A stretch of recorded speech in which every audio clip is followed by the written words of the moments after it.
Hey YouTube, it's Victoria Adriana. Come get realigned with me as I talk about the law of the least effort.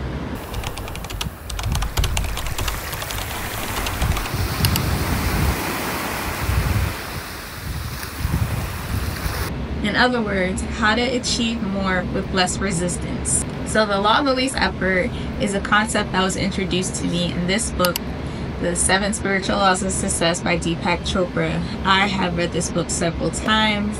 I have bought it for several people, from my mom, my man, my nephew, and I'm sure a couple of my friends. And even if they don't read it right away, I know that someday they're gonna pick it up and they're gonna get just what they need from it. Let me know in the comments if you have read this book.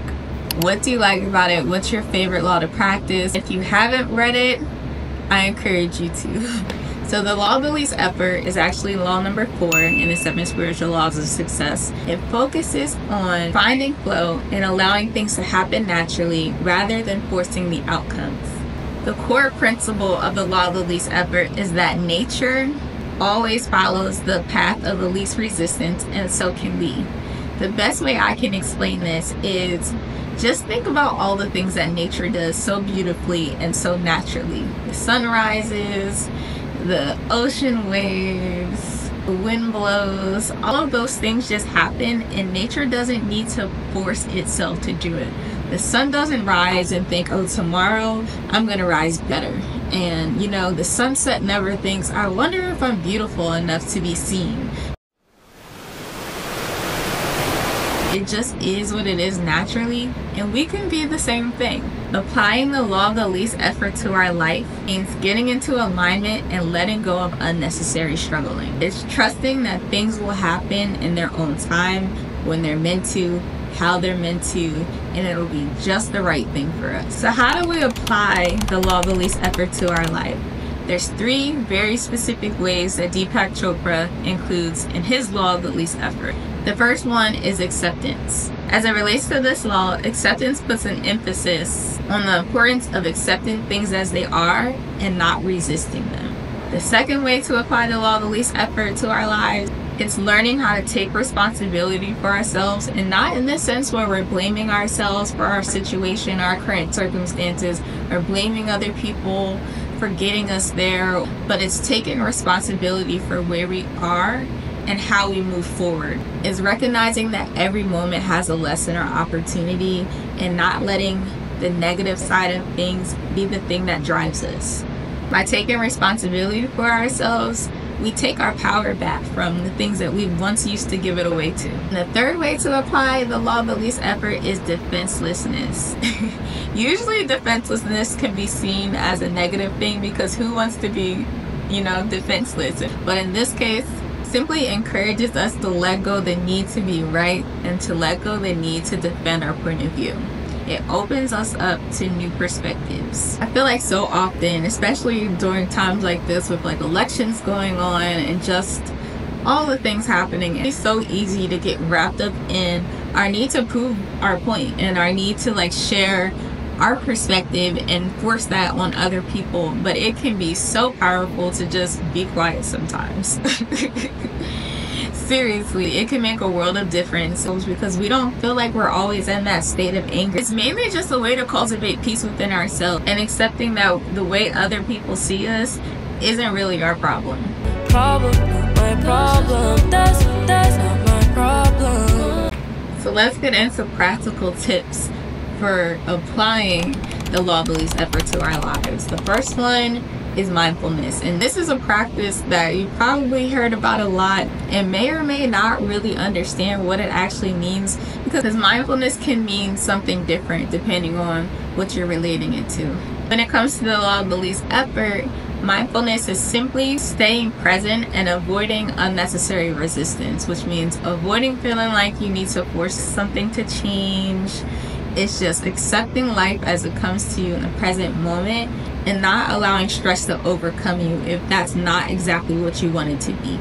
And I'm guilty of this many times in my life. I would just like internally and like emotionally kick and scream if things did not go my way. And I might not have shown it outwardly, but the way I was able to heal from that would just be like, okay, this is the way things are, and they are that for a reason. Even if I can't see it, I trust that it's for my highest good.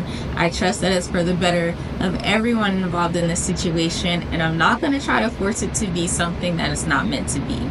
I simply had to learn to go with the flow, especially when things didn't work out the way that I wanted them to. I realized that I applied the law of the least effort a lot when it comes to work situations, because when you do creative work, you can kind of get wrapped up in the fact that everyone wants you to prove yourself.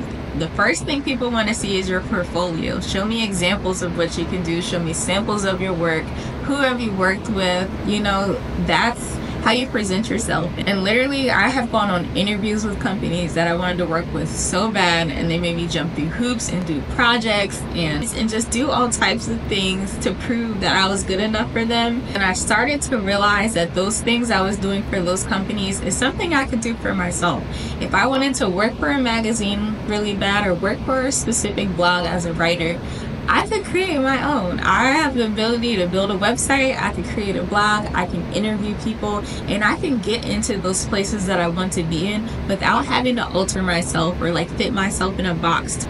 I have experienced some of the most beautiful, magical things by just letting things flow and growing into positions rather than forcing myself there. I truly feel that if you stay flexible in your goals, it's great to have goals. I'll never say like don't set goals for yourself and don't put effort into the things that you want. But if you remain flexible and focus on the things that you enjoy rather than the things that you think you should be doing, you're going to make it to the right place regardless. It's going to be inevitable. One person that I noticed that applied the law of the least effort to their career, and I know this because I listen to a lot of music and his lyrics particularly stand out to me, is Big Sean. Like, he has a song, can't think of exactly what the song is called right now, but he says, yeah, I got the force, but I never force nothing. Got my fortune read, she said it's more coming. Yeah, I got the force, but never force nothing. Obviously, it's a reference towards Star Wars, or like, may the force be with you. But what that means is you have the power within you to basically make whatever you want to happen. So like, I have the force within me, I have the power within me, but I have enough confidence to know that I don't need to force things to happen. Things are going to happen for me because they're meant to happen for me. I'm going to let them flow with very minimal effort, and I'm still going to make a big impact because the force is in here. If you're someone who's really like into music, especially hip-hop, you'll notice that a lot of the themes that are included in these spiritual books you find within music just because they're universal. Like, even if that rapper has never read the book, they're on the same wavelength as the lessons. By following our natural strengths and instincts rather than forcing the outcomes, we master ourselves, we master our energy, we get into alignment with our higher selves, and then we're able to do more without compromising our spirits. There are a lot of benefits to practicing the law of the least effort. One is reduce stress and anxiety. Once you get to that point where you feel like you're stressed because things aren't going the way that you want, or you feel anxious, you know that feeling that you get in your gut, that's just a clear sign, a clear signal that you're doing something that is out of alignment with who you really are meant to be. And the more we listen to that, and the more that we trust our intuition, the easier things flow for us. The law of the least effort is really all about finding flow in our lives, finding ease, and creating harmony within ourselves. As I mentioned before, the law of the least effort is something I have definitely applied to my work as a creator, and it has enhanced my creativity so much. When I just let things flow, the creative energy flows too. It's coming from the same source. Creative energy will flow through you like water if you're not in a situation where you're forcing yourself to do something that isn't right for you.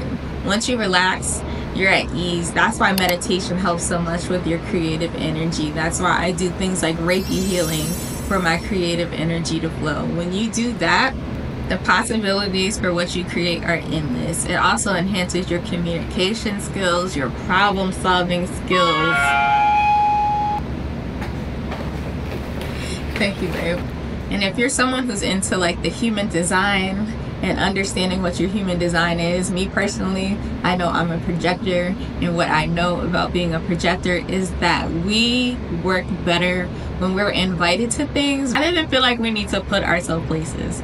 So that's why the law of the least effort, I feel like, is so impactful for me, especially when it comes to work. The things I used to want to do when I was younger and like in fashion school and all the places I used to want to go, I ended up doing it. I ended up getting there without really even noticing, because I was just being myself. I feel like career-wise, I've already experienced things that I thought I wouldn't experience until I was much older, because I allowed them to happen when they happen. And the law of the least effort will show you time and time again that what you think you want for yourself is nothing compared to what is actually meant for you. Like, you might think like, okay, I feel like I want this kind of house, I want this kind of car, I want this kind of relationship. And if you box yourself in and try to force that to happen, that's what you're gonna get. Overall, what I've noticed with this is that God's plan for you is so much more than what your plan is for yourself. All you need to do is allow it to happen. I said it before, that doesn't mean to never put effort into things, doesn't mean to not try or to not strive for things, but it means to be very mindful while you're doing it. Practice acceptance, take responsibility for how you view things and your perspectives on things. So reading from the Law of the Least Effort chapter in this book, it's described as nature's intelligence functions with effortless ease, with carefreeness, harmony, and love. And when we harness the forces of harmony, joy, and love, we create success and good fortune with effortless ease. It's all about effortless ease. So thank you for joining me today as I get realigned and reflect on the law of the least effort. If you found this video to be helpful, just subscribe to my channel for more videos like this.